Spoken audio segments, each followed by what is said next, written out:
Soy Jorge Espinosa y este es El Librero, un podcast Caracol Radio.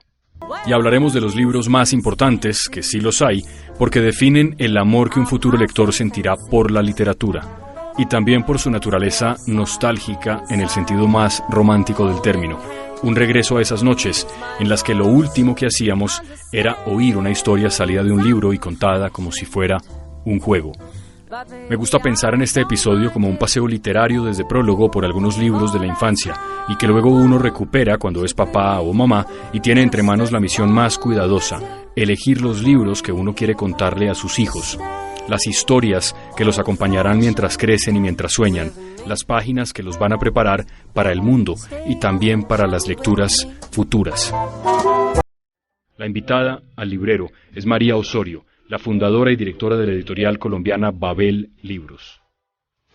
Capítulo 5. Pinocho. Pero es que los niños italianos sufrieron leyendo Pinocho, porque Pinocho, por ejemplo, coló y se aburrió. Y en un momento dijo, ay, no más, y colgó a ese muñeco de un árbol y lo mató. Y eso fue un escándalo en Italia, todos los niños escribieron que no lo mate, no sé qué. Entonces, como era de madera, pues obviamente no se ahorcó, lo bajó, lo revivió y siguió contando. Pero es un libro de esos para los niños, para sufrir, para de verdad, para enfrentarse al mundo, a la maldad. Yo recuerdo haber sufrido con ese libro de mala manera, además. ¿Sí? Eso que le pasaban, le crecía la nariz, le salían unas orejas y se rompía. Todo le pasaba, todo lo peor que pudo pasar le pasó a ese muñeco de madera. Es como era, o sea, no era un niño, pero sí era un niño, o sea, iba para ser un niño. Uh-huh. Entonces la idea era que no sé cómo explicarlo, pero como llegar a ser un humano tocaba pasar como por todo ese sufrimiento. O sea, lo engañaron, se dejó engañar, se portó mal, se lo tragaron, se perdió, se quemó. Todo lo que podía pasar le pasó. Sí, y entonces todo eso, y además no aprendía, porque le pasaban cosas y no aprendía y volvía y metía las patas y volvía, y el pobre papá Gepetto otra vez con toda la paciencia lo arreglaba, lo perdonaba y volvía, y salvaje a hacer todas las cosas hasta el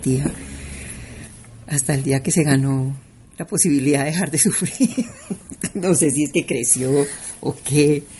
No tengo ni idea. No tengo ni idea de psicología, ni menos voy a hablar de eso. Pero, María, qué pena, yo, en esto que usted acaba de contar de todo esto de Pinocho, ahora haciendo retrospección, digamos, propia, yo creo que yo no tengo ningún recuerdo de ese libro, porque Mauricio dice que sufrió con él, yo no recuerdo nada de su historia, salvo, digamos, el lugar común de que le crece la nariz cuando dice mentiras. Un poco de genealogía de ese personaje, esa historia de que el autor se cansó de él y lo colgó en un árbol y la gente le hizo protestas y volvió.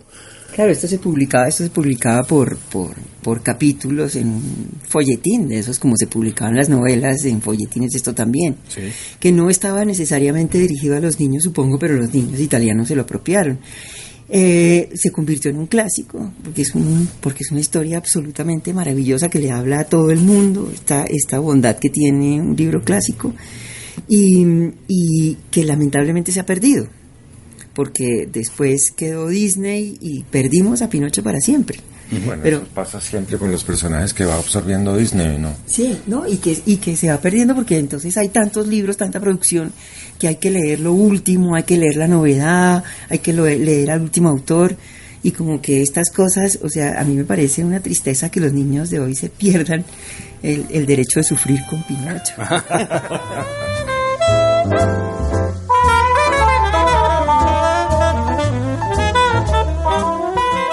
Bienvenidos.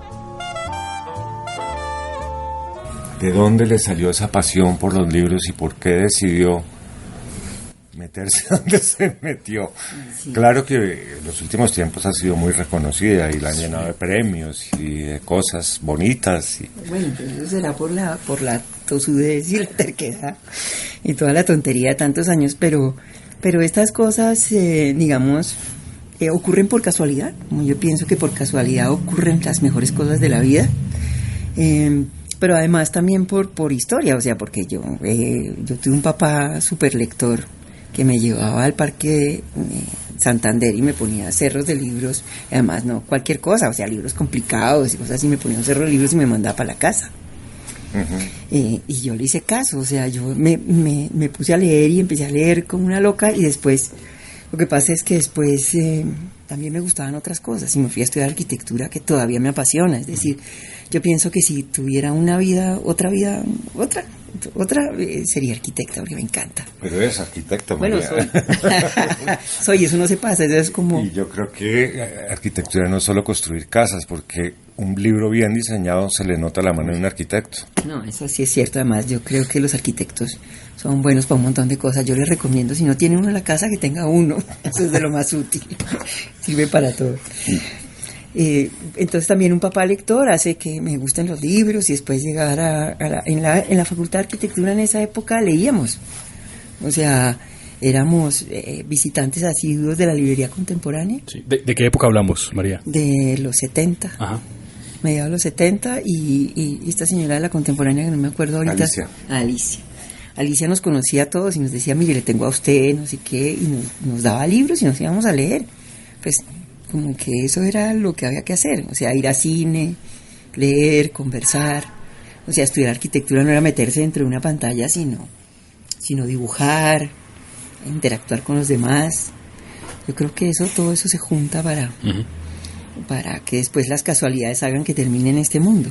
Y eso es lo curioso. El otro día le dije a alguien que a mí me parecía que los arquitectos les hacía falta leer un poco más. Me dijo, pero ¿para qué dice eso? ¿Para qué? Si no necesitan leer, porque si van a construir casas. Le dije, para que se den cuenta que adentro habitan personas. No.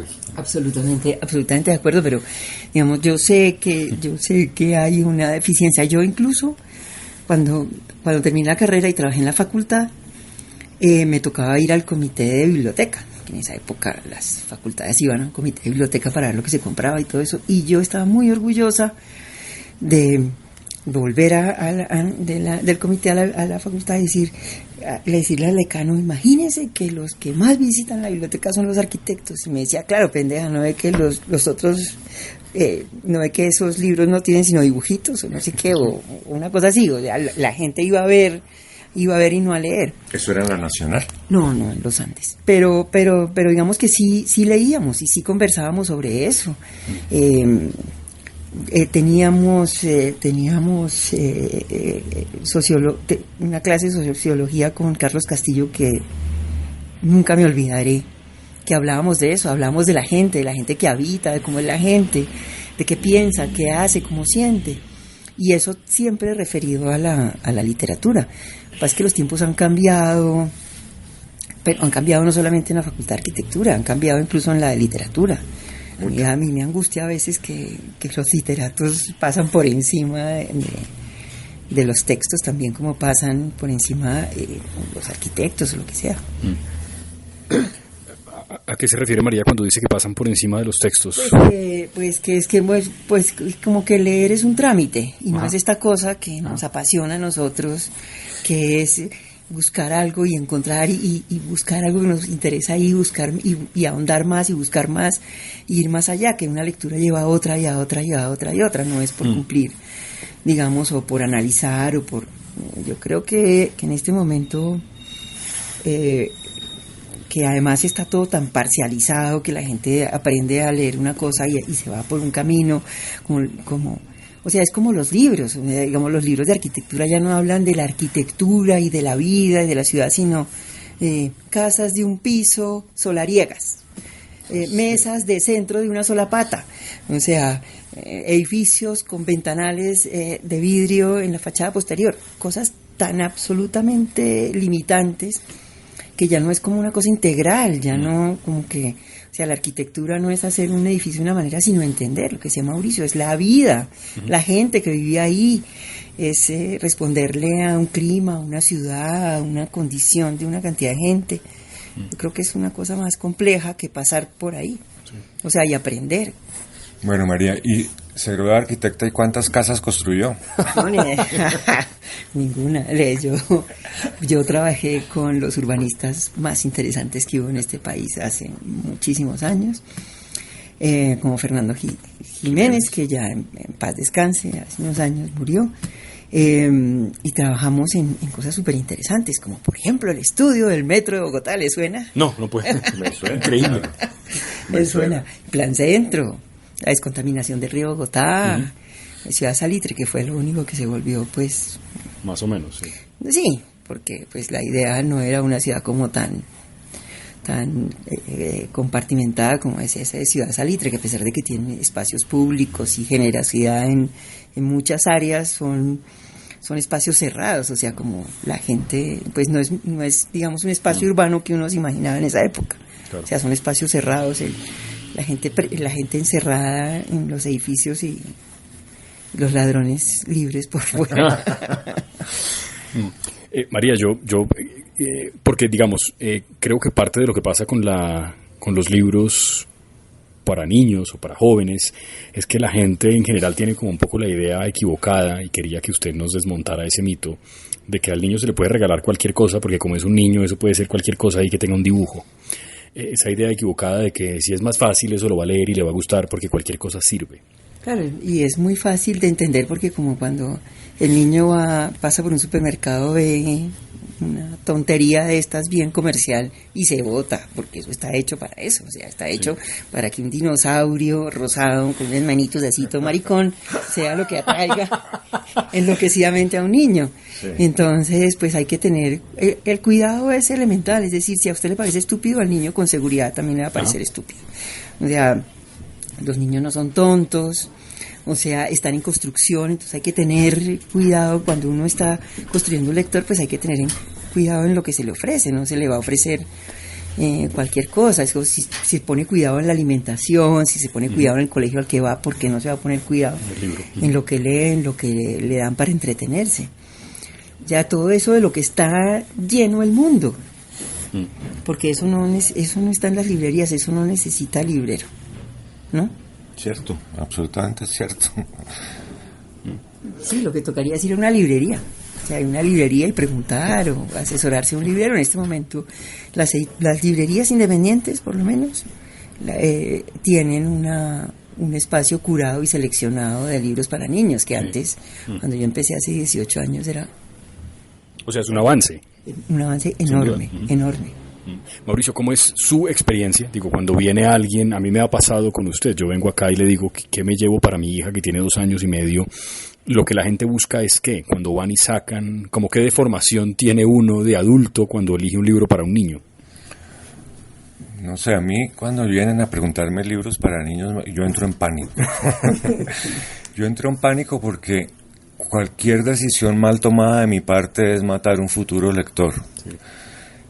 Yo creo, y creo que María también piensa como yo, porque yo eso se lo copié a ella, que los libros son de 0 a 99, no hay edades, ¿sí?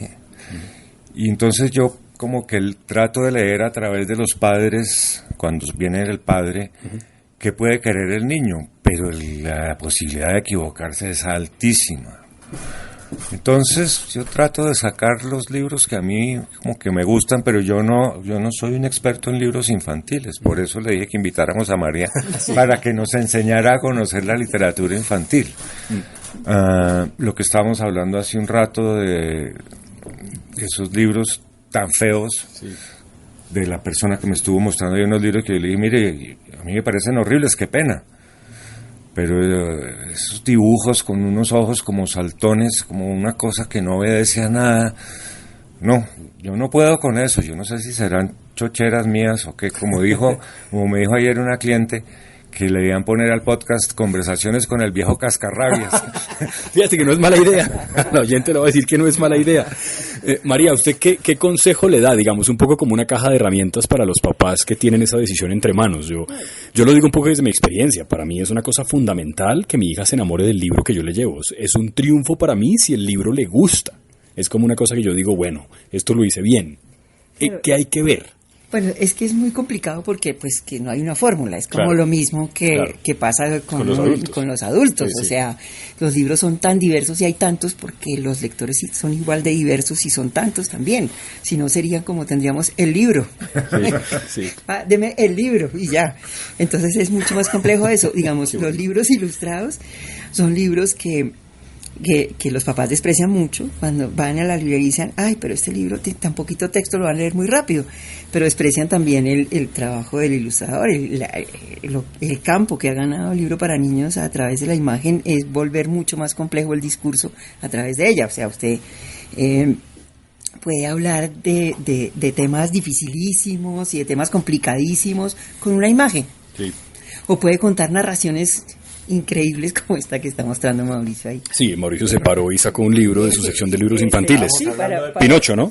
Para hablar de Pinocho. Este es un libro de un italiano que es Alessandro Sana, publicado por Zorro Rojo en España, y es la historia, se llama Pinocho antes de Pinocho, y es una historia gráfica, sin imágenes, pero da sin cuenta... texto. Ah, bueno, sí. Perdón, sin texto. Solo imágenes, sin texto, que da cuenta de dónde nació ese palo que después se convertiría en Pinocho, y cuenta la historia de otra manera. O sea, ese Pinocho realmente no era que nadie lo fabricó, sino que un rayo, no sé... ¿El Big Bang de Pinocho? Los dioses hicieron que este personaje se convirtiera en un personaje que le pasó todo lo que le pasó... Toda la historia de Pinocho, que está como se lo come la ballena y toda la historia está ahí. Y el único momento en que cuenta algo parecido a lo que nosotros sabemos de Pinocho es en esta imagen. Pero lindo libro, por cierto. Claro, entonces los papás miran así y dicen, ay, no tiene texto, pero entender eso, crear una historia a partir de eso, inventar la propia, tratar de desenredar la que cuenta el autor, tratar de entender qué está contando ahí también es muy interesante. Claro. y eso hay que hacerlo, o sea, no despreciar eso. O sea, tampoco el texto, o sea, digamos, un papá podría leer estas cosas que no tienen texto, le parecen rarísimas, pero la podría leer con un chiquito, lo mismo que le podría leer de verdad de las aventuras de Pinocho, leyendo cada noche un capítulo y conversando, que de eso se trata. La lectura es una conversación, y con un chiquito debería ser una conversación más profunda. Que es un poco los libros de Chihiro, ¿no? Que cada cual se puede inventar una historia, con Chihiro va al baño, con Chihiro del palo. La pelota, sí. Sí. Los tengo, los de Chihiro, le fascinan a mi hija, por cierto. Esos son el clásico, o sea, Ibar lo que hizo fue fundar como la literatura infantil contemporánea con esa serie de Chihiros. Tienen como la flor de la interpretación. Que no tienen texto, además, ¿no? No tienen texto, y además es un espacio, digamos que en esa época es un espacio blanco, o sea, es un espacio como de la imaginación. Y en la medida en que el niño va actuando, aparecen ciertos objetos que lo vinculan con el resto del mundo y con la realidad. Y es una historia lineal, entonces el niño aprende a ir hacia adelante y devolverse, entender que las cosas pasan. Eso es un éxito que lleva más de 30 años y yo todavía vivo de eso. Ese libro fue originalmente editado en Norma, ¿cierto? Fue originalmente editado en Norma en los años como el 85. Y venía con un chigüirito de peluche, ¿o no? Un chigüiro de peluche divino. Yo todavía tengo uno sin un ojo y todo eso, pero lo tengo. Claro, que los peluches, además, que cuando ya están un poco deformes son más bonitos, ¿no?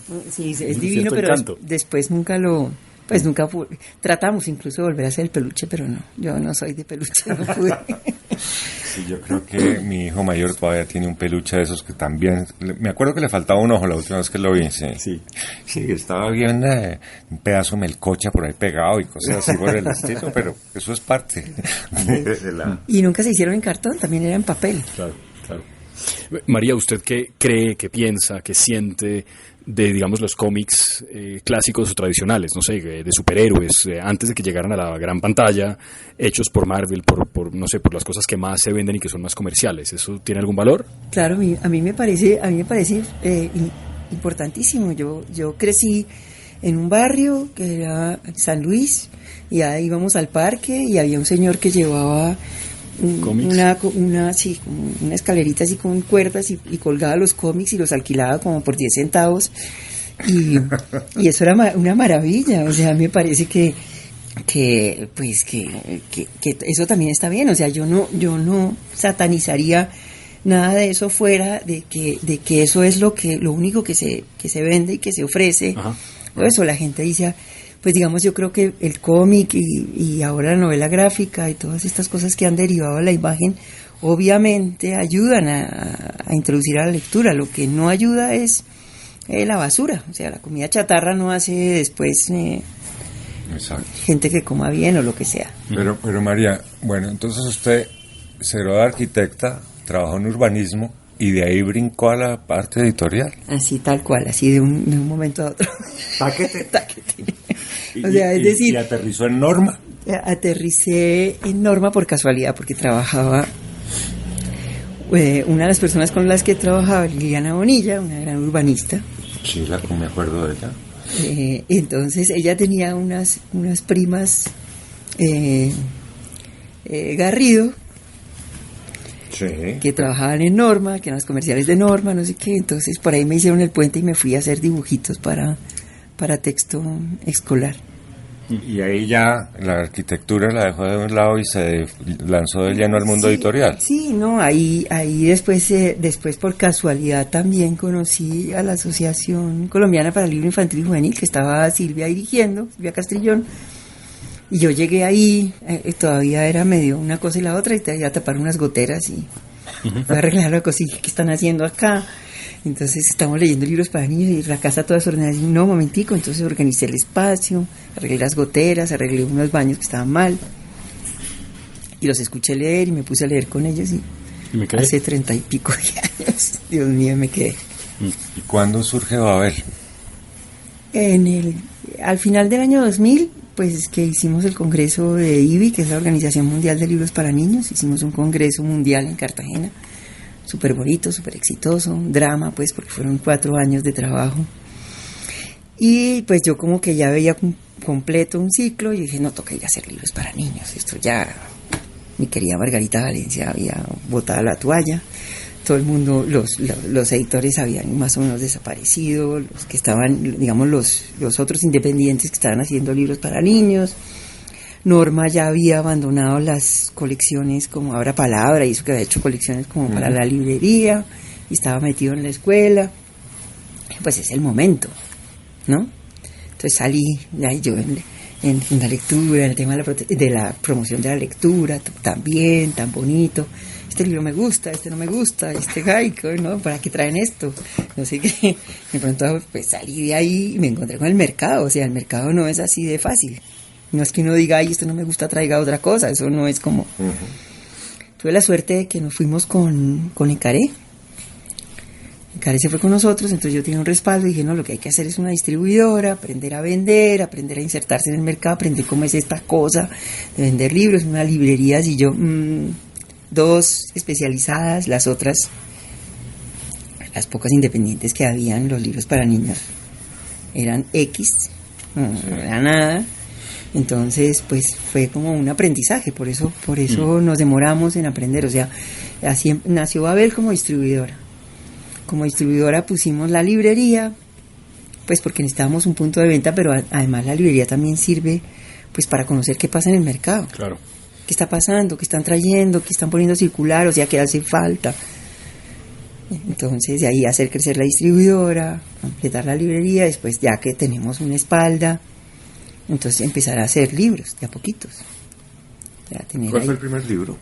Los Chigüiros. Los Chigüiros. Sí, hice 3. Ya estaban hechos. Los volví a hacer, pero ya estaban hechos, o sea, los hice, pero ya estaban hechos. Y me demoré 1 año haciendo 3, que no tienen texto, no tienen nada. Me demoré un montón. O sea, cuando se hicieron los Chigüiros no había escáner digital, o sea... ¿Qué es esta colección? Es esa... No esta exacta... No, la primera, la sin texto. Fue lo primero que hice. Este tiene una gotica de texto, ¿no? Esa tiene texto. Pero en esta misma edición estaban sin texto. En esa misma edición estaban sin texto. Yo hice la edición igual, porque estos los había hecho Margarita en Carlos Valencia Editores, que fueron un poquito después. Ya Ibar no solamente estaba dibujando, sino que estaba pues escribiendo. Ibar es colombiano, ¿no? Ibar se llama Ibar Dacol, con ese nombre así y con esa figura de un señor enorme, rubio, y claro, es un colombiano, un bogotano total. Absoluto, sí. Y desde entonces han ido publicando más cosas. Sí, desde entonces poco a poco, o sea, esto como que uno que porque está allá atrás se las sabe todas, no, uno se las sabe todas, o sea, crear una editorial también es empezar a equivocarse. Claro. O sea, los primeros pasos de una editora, a pesar de que yo ya era grande, ya llevaba un montón de tiempo en este mundo del libro. Me costó trabajo encaminarme. Yo contaba, ahora que estaba en Chile, y alguien estaba contando de sus colecciones, que empezaron todas rígidas y como con el mismo formato, que no sé qué, que ahora se había liberado. Yo decía, yo empecé con unas colecciones todas liberadas y ahora quiero el mismo formato, todo igualito. O sea, digamos, estar uno piensa que sabe para dónde va, pero la editorial, no solamente el comercio del libro, sino la misma producción, la misma conversación con los lectores y con los autores, lo hace ir modificando sus objetivos y sus finalidades, y las editoriales van poco a poco cambiando y tomando una forma. Es curioso, pero justo en la época en la que, por lo menos en Colombia y en el mundo, por supuesto, pero refiero particularmente al caso de Colombia, en el que los niños y los papás parecen tener más distracciones del libro, es cuando mejor se venden los libros infantiles en Colombia. ¿Eso es una apreciación justa? Eso es más o menos. O sea, es que, digamos, sí hay más interés por los libros para niños. Hay tanto interés que hay una cantidad de libros circulando. Sí, o sea, hay una producción nacional que poco a poco crece, y hay una gran producción extranjera, latinoamericana y española, que circula muy bien.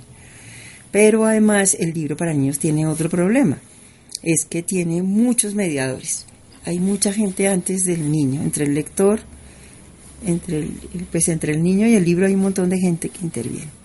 Entre otras la escuela, entonces el libro se vende mayormente en la escuela. O sea, es mentira el que diga que su principal fuente de ingresos como editor o como librero son los libros para niños. Es muy complicado. Digamos, Babel, que llevamos 18 años, estamos especializados en que traemos y producimos libros para niños. Por ahora las ventas en librería llegan muy exitosamente al 20% del presupuesto anual. O sea, el libro para niños se vende en la escuela, se vende a través de proyectos de ONGs, esos que leen por los que hay que leer y comen por los que hay que comer, y eso. O proyectos de bibliotecas, cajas de compensación, las ventas del Estado, las ventas del Estado que han, digamos, empobrecido la cadena, que han deformado la cadena y que son, digamos, la fuente de mayores ingresos de las editoriales de América Latina, de todas. Y de España, por supuesto, porque España, mientras nosotros estamos aquí como bobitos mirando a España a ver si nos compra un libro, los españoles sí saben que nosotros somos, toda América Latina es el mercado. Pero la compra pública, voy a explicar, es que el Estado, cuando hace bibliotecas y hace dotación de esas bibliotecas, obviamente siente que lo primero que hay que hacer es comprar libros para niños, ¿no? Porque empezamos por los más chiquitos y todo eso, que pues, no sé, ¿no? Los niños no se cuidan solos, hay adultos, o sea, se debería pensar un poquito más mezcladamente, pero no se compran para dotar una biblioteca, sino que se producen para comprar una biblioteca. Empezó en México, las famosas compras de la SEP, que es hacer una convocatoria, pedir, en la SEP se pedía una temática y hacer una preselección y después hacer una selección de libros que se producen especialmente libros que se imprimen, que se les pone un sello, que se compran a un precio que puede ser más o menos del 20% del valor real del libro, o por lo menos del PVP. Y se dota a todo el mundo, y todo el mundo contento, los editores contentos porque venden un montón de libros de una sola vez. Claro. Oiga, pero eso no los lee nadie. Pero me los pagan súper bien. Eso ya, entonces el alcalde, la bibliotecaria de por allá, un pueblo, que dice, ay, señor alcalde, yo mire que quiero comprar estos libros, espérese que ahorita del ministerio le mandan una cajita. O sea, todo eso se empobrece, entonces la librería pues no vende los libros para niños porque los venden directamente. Entonces aparecen también muchos libros, muchos. Acuérdense, cuando empezaron la compra pública había una circulación más o menos, pero apenas empezó acá, se disparó enormemente, todo el mundo empezó a traer libros para niños, los editores de adultos empezaron a producir libros para niños, y empezó a inundarse el mercado enormemente, porque todo el mundo, obviamente todo el mundo quiere estar en esa lista. Claro. O sea, es más, yo tengo una mente esquizofrénica porque yo pienso que eso no debería pasar, pero quiero estar en la lista, por favor. necesito esa compra, porque como le digo, el mercado normal el 20% Sí. de una distribuidora y editorial y librería como la mía. Sí. María, yo quería terminar con una pregunta que, digamos, venía pensando ahora que caminaba hacia la librería, y es que, digamos, el mundo de los libros de niños tampoco está ajeno a lo que llaman en Estados Unidos las guerras culturales. Ahora, por ejemplo, hay una moda en ciertos colegios en Argentina y en España de empezar a sacar libros para niños como Caperucita Roja, que porque eso refuerza un estereotipo machismo y tal. Yo quería saber usted qué piensa de eso. Están completamente locos, desde el primer libro escrito en la humanidad habría que acabarlos con todos, el mundo cambia y con eso cambian las maneras de decir y cambian las modas, pero tratar de expurgar las bibliotecas, tratar de ver pedófilos en Caperucita Roja es una enfermedad de la, a mí me parece ridículo, no tengo otra palabra para decirlo, imagínense lo que pasa de aquí para atrás, lo que pasaría con Pinocho, lo que pasaría con los hermanos Grimm, por todo, con toda la literatura, sí. De Sócrates para acá tocaría borrarla toda, limpiar toda y volver a empezar a reescribirla toda. Eso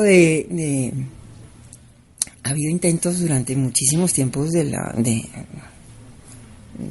humanidad, y hay cosas como Tom Sawyer, libros como clásicos como ese, perseguidos, y en los mismos Estados Unidos los gringos son los que más han quemado, por decir, han sacado de las bibliotecas, pero eso es completamente absurdo.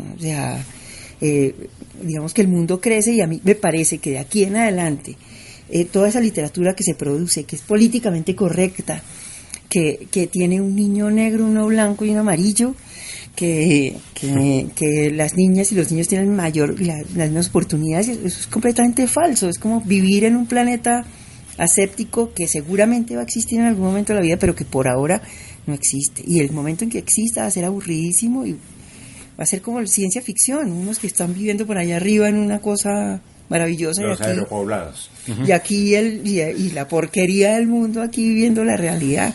Eso es completamente absurdo. Eso es no entender la literatura. Eso es no entender la literatura. La literatura precisamente va de un mundo complejo, del mundo difícil, del mundo donde están todas estas cosas y suceden al tiempo. Sí. Nosotros tenemos una amiga que quiere fundar una editorial de libros para niños, se llama Herodes. Sí, una cosa que sea políticamente incorrecta, donde se diga todo lo que quisiéramos decir y que no nos dejan escuchar. Es como si es volver a pensar que el niño se puede meter entre una burbuja. Uh-huh. Que es imposible. Quitan a Caperucita, pero el pedófilo está ahí en la vida real, y está en los periódicos, y está en la televisión, y está en internet persiguiéndolo. Sí. Que lo van a meter en una urna de cristal y lo van a separar del mundo. Ridículo. Sí. María, gracias por venir, de verdad. Esto fue fantástico. Muchas gracias. Yo soy muy idiota. ¿Se acuerda, María? Bueno, ¿qué quieres hacer? Dumbo. ¿Quieres leer este? Sí. A ver. ¿Qué es eso? ¿Qué es eso? ¿Qué es eso? ¿Qué es eso? ¿Qué es eso? Eso es un moño, mi amor. ¿Qué es eso? ¿Qué es eso? ¿Qué es eso? ¿Qué es eso? ¿Qué es eso? ¿Qué es eso? La boca. Con la lengua. ¿Qué es eso? La nariz. ¿Qué es eso? ¿Qué es eso? Ahora dime tú, ¿qué es esto? ¿Qué son estas? Burbujas. ¿Son qué? Burbujas. ¿Burbujas? Sí. Sí, burbujas. ¿Y estas que están acá? ¿Qué es esta fruta? ¿Qué es esa? Banano. Ah, bananos. ¿Y estas? Manzanas. Sí, manzanas. Es tomate.